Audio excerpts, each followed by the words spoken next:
નમસ્કાર દર્શકો, આપ જોઈ રહ્યા છો પ્રજા પંખ સચિન સમાચાર। સુરત મહાનગરપાલિકા કનકપુર ઝોન બી દ્વારા સચિન વિસ્તારમાં ગૌરી ગણેશના અનેક આયોજકો પોતાના વિઘ્નહર્તાને ભાવભક્તિ સાથે વિદાય આપવા સચિનસુડા સેક્ટર પ્લોટ નંબર 3 ખાતે આવેલ કૃત્રિમ તળાવમાં પધાર્યા હતા। વાજતે ગાજતે વિધિવત વિસર્જન કરી ભક્તોએ પૂજ્યા વર્ષી લવકરિયાના ધ્વનિ સાથે ભીની આંખે બાપ્પાને વિદાય આપી। અધિકારી શ્રી ભૂમિતસિંહ ચૌહાણે માહિતી આપી હતી કે આમ તો કૃત્રિમ તળાવનો ઉપયોગ 1.5 દિવસીય ગણેશજીના વિસર્જનથી શરૂ થઈ ગયો હતો। આજની તારીખ સુધી સાંજે 7 વાગ્યા સુધીમાં 200થી વધુ જેટલી મૂર્તિઓનું વિસર્જન થઈ ચૂક્યું છે અને રાત સુધીમાં આ સંખ્યા વધી શકે છે।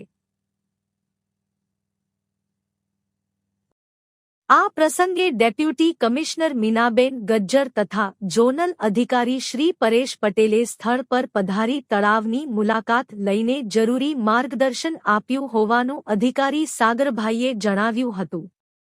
વધુમાં ગણેશ ભક્તો માટે સરળ વ્યવસ્થા કરવામાં આવી છે। મુખ્ય ગેટ પર જ મૂર્તિઓનું રજીસ્ટ્રેશન થાય છે।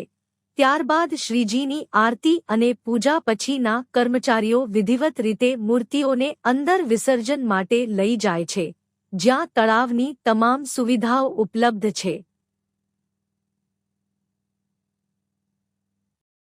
સુરત મહાનગરપાલિકા તરફથી સમગ્ર શહેરમાં આવા કૃત્રિમ તળાવો ઊભા કરવામાં આવ્યા છે, જેથી ધાર્મિક પરંપરાનો મહિમા જળવાઈ રહે અને સાથે પર્યાવરણનું સંરક્ષણ પણ થાય। યાદ રાખવું કે આ કૃત્રિમ તળાવમાં પીઓપીની 5 ફૂટ સુધીની તથા માટીની 9 ફૂટ સુધીની મૂર્તિઓનું જ વિસર્જન કરી શકાશે। આ સચિન વિસ્તારના વિઘ્નહર્તા વિસર્જનની ઝાંખી હતી।